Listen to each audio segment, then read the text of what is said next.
Assalamualaikum warahmatullahi wabarakatuh. Selamat pagi anak-anak. Bagaimana kabarnya hari ini? Alhamdulillah, semoga semua sehat ya. Nah, hari ini bertemu lagi dengan saya Dewi Krisnawati yang masih akan mengajar kalian untuk beberapa minggu ke depan. Nah, hari ini langsung saja ya. Kita akan belajar tentang periodikan unsur. Nah, minggu kemarin kita sudah belajar tentang sistem periodik unsur. Masih ingat ya? Nah, untuk hari ini kita belajar sifat keperiodikan unsur. Apa itu sifat periodik unsur? Sifat pada tabel yang berubah secara teratur sesuai kenaikan nomor atom baik dalam satu golongan maupun satu periode. Nah, sifat keperiodikan unsur meliputi yang pertama sifat fisis dan yang kedua ada sifat kimia.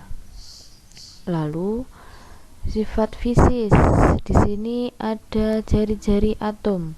Yang kedua ada energi ionisasi, yang ketiga afinitas elektron, yang keempat keelektronegatifan, dan yang kelima kelogaman.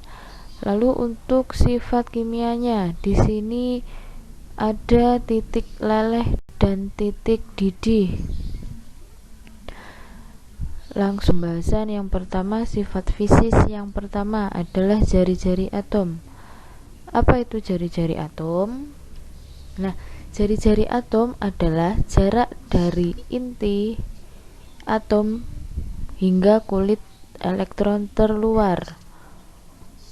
Nah, seperti ini gambarnya. Ini yang berwarna merah, yang di tengah ini dia sebagai inti atom. Kemudian yang paling luar ada kulit terluar, kemudian yang garis yang menghubungkan antara inti atom dan kulit terluar itu yang dinamakan jari-jari atom. Nah, lalu untuk ukuran jari-jari atom ini dipengaruhi oleh dua, yang pertama jumlah kulit atom dan yang kedua muatan inti atom. Untuk jumlah kulit atom, setiap bertambahnya jumlah kulit atom maka secara otomatis bertambah pula panjang jari-jari atomnya. Kemudian untuk muatan inti atom, setiap bertambahnya elektron valensi atom, gaya tarik muatan ini akan semakin besar sehingga akan memperkecil jari-jari atomnya.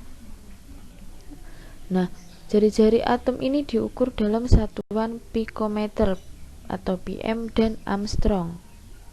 Nah, begini lambangnya. Kemudian untuk kecenderungan jari-jari atom, perhatikan di dalam tabel periodik di sini untuk yang dari atas ke bawah kan dinamakan golongan. Untuk yang dari kiri ke kanan dinamakan periode. Bagaimana kecenderungannya? Nah, ini untuk dalam satu golongan dari atas ke bawah, maka jari-jari atom akan semakin besar. Hal ini disebabkan nomor atom yang bertambah besar menyebabkan jumlah kulitnya juga akan bertambah. Kemudian jarak inti atom ke kulit semakin jauh sehingga jari-jari atomnya akan semakin besar. Untuk dalam satu periode dari kiri ke kanan, jari-jari atom semakin kecil. Nah, ini disebabkan karena nomor atom yang bertambah, jumlah kulit yang sama, menyebabkan muatan inti atomnya nanti akan semakin banyak juga. Nah, kemudian menyebabkan gaya tarik inti atom terhadap elektronnya itu lebih kuat. Jarak inti atom ke kulit akan semakin pendek, menyebabkan jari-jari atom semakin kecil. Bisa dipahami ya? Kemudian kita lanjut ke sifat fisis yang kedua, yaitu energi ionisasi. Apa itu energi ionisasi? Energi ionisasi adalah besarnya energi yang diperlukan atau diserap untuk melepas satu elektron. Nah, besar energi ionisasi dipengaruhi oleh jari-jari atom dan muatan inti atom. Apabila jari-jari atom semakin besar, maka jarak elektron valensi ke inti akan semakin jauh. Apabila jarak semakin jauh, maka gaya tarik atau muatan intinya akan semakin kecil. Kemudian akan menyebabkan elektronnya semakin mudah ditarik. Karena elektronnya mudah ditarik oleh inti, maka energi ionisasi yang dibutuhkan itu kecil. Energi ionisasi dinyatakan menggunakan lambang satuan kilojoule per mol atau elektrovolt. Kemudian ini ada contoh grafik energi ionisasi.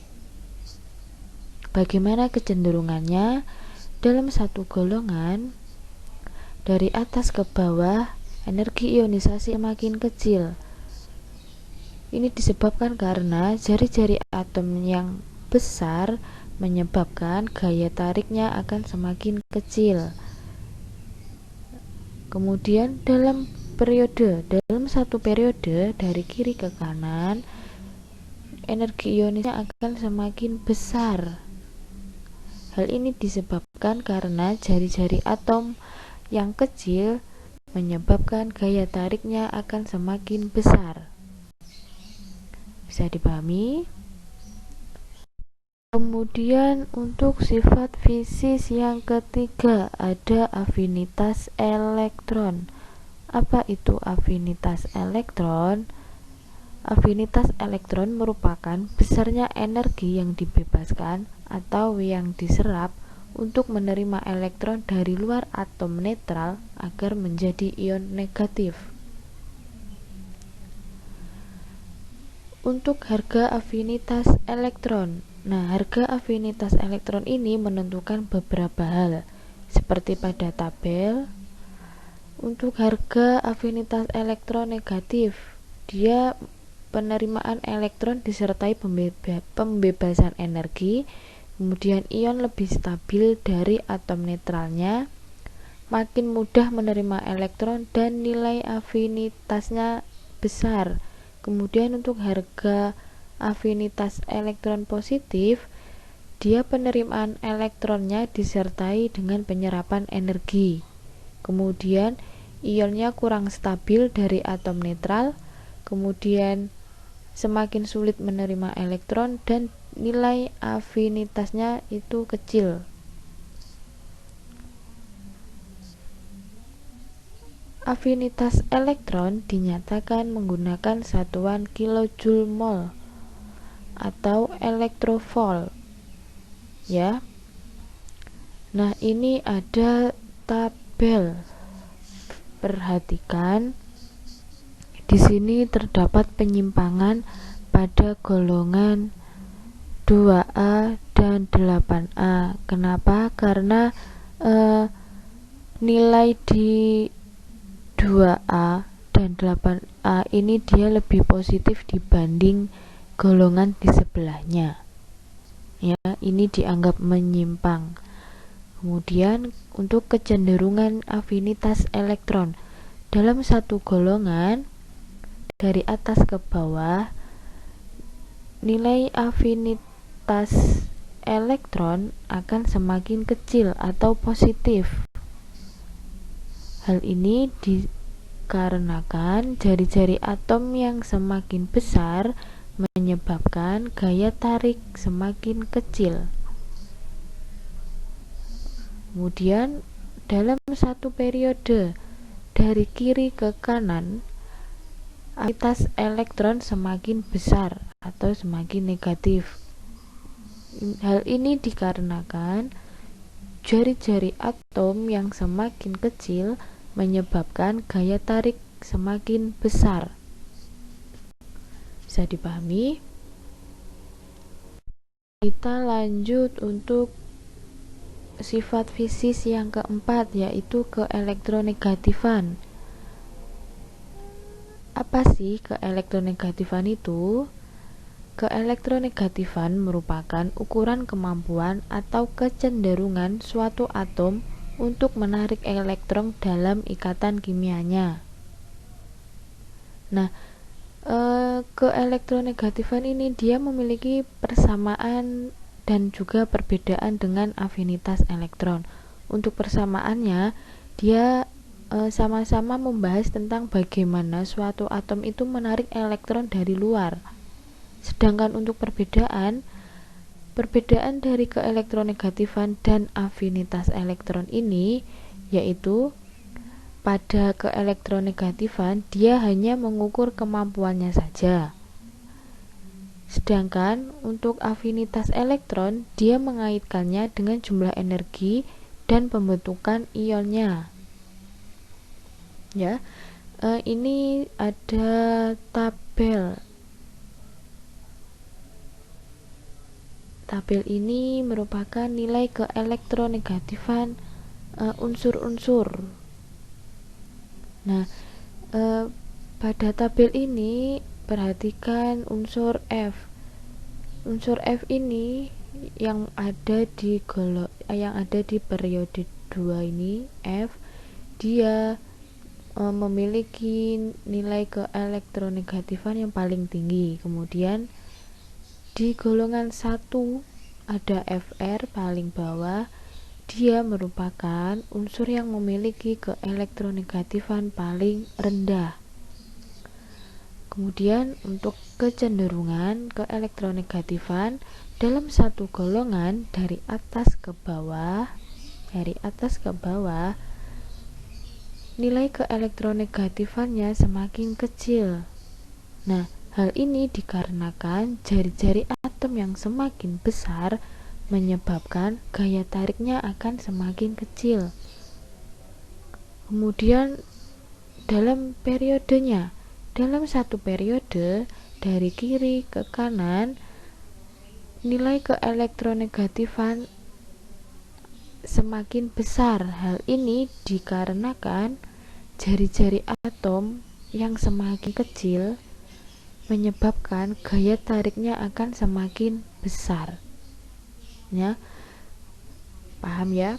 Kemudian dilanjutkan untuk sifat fisis yang kelima, ada kelogaman atau keelektropositifan.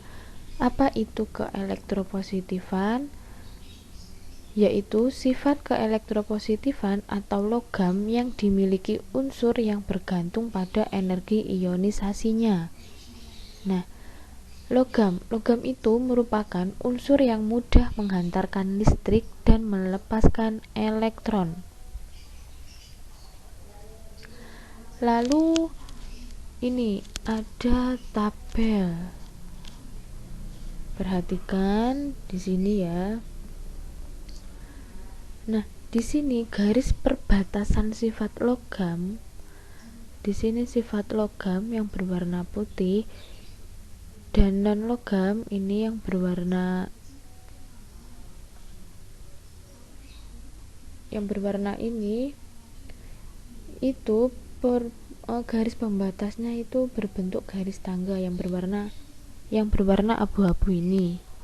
Nah, unsur yang sifatnya perantaraan logam dan non logam itu disebut metaloid. Kemudian untuk kecenderungan kelogaman dan keelektropositifan dalam satu golongan dari atas ke bawah, nah nanti sifat logamnya dia akan semakin bertambah. Jadi unsur-unsur yang dalam satu golongan dari atas ke bawah itu akan dia sifatnya logam. Kemudian yang sifat non logamnya dia akan justru berkurang. Nah, kemudian untuk dalam satu periode dari kiri ke kanan itu sifat logamnya akan semakin berkurang. Jadi semakin ke kanan akan lebih banyak ditemukan unsur non logam.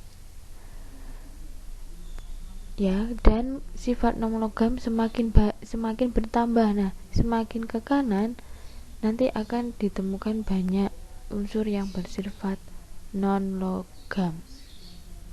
Bisa dipahami ya. Kemudian kita lanjutkan sifat kimia. Untuk sifat kimia di sini ada titik leleh dan titik didih. Apa itu titik leleh dan titik didih? Titik leleh dan titik didih ini merupakan titik di mana suatu unsur mulai berubah wujud menjadi wujud yang lainnya. Nah, ini ada grafik titik didih. Di sini bisa dilihat bahwa unsur C, karbon, dia memiliki titik didih yang paling tinggi. Kemudian kecenderungan sifat titik leleh dan titik didih. Nah, di sini untuk kecenderungan di golongan 1A sampai 4A seperti ini. Dalam satu golongan dari atas ke bawah, titik leleh dan titik didihnya semakin berkurang. Sedangkan untuk dalam satu periode dari kiri ke kanan, titik leleh dan titik didihnya akan semakin bertambah sampai puncaknya pada golongan 4A. Kemudian kecenderungan pada sifat titik leleh dan titik didih di golongan 5A sampai 8A. Nah, seperti ini. Dalam satu golongan dari atas ke bawah, titik leleh dan titik didihnya akan semakin bertambah. Sedangkan kebalikannya, untuk satu periode, dalam periode dari kiri ke kanan, titik leleh dan titik didihnya akan semakin berkurang. Nah, bisa dipahami ya. Jangan lupa apa yang saya sampaikan dicatat biar punya catatan sehingga bisa digunakan untuk belajar. Nah, sekian dari saya. Semoga apa yang saya sampaikan bermanfaat untuk kalian. Tetap rajin belajar dan tetap jaga kesehatan. Sekian dari saya. Wassalamualaikum warahmatullahi wabarakatuh.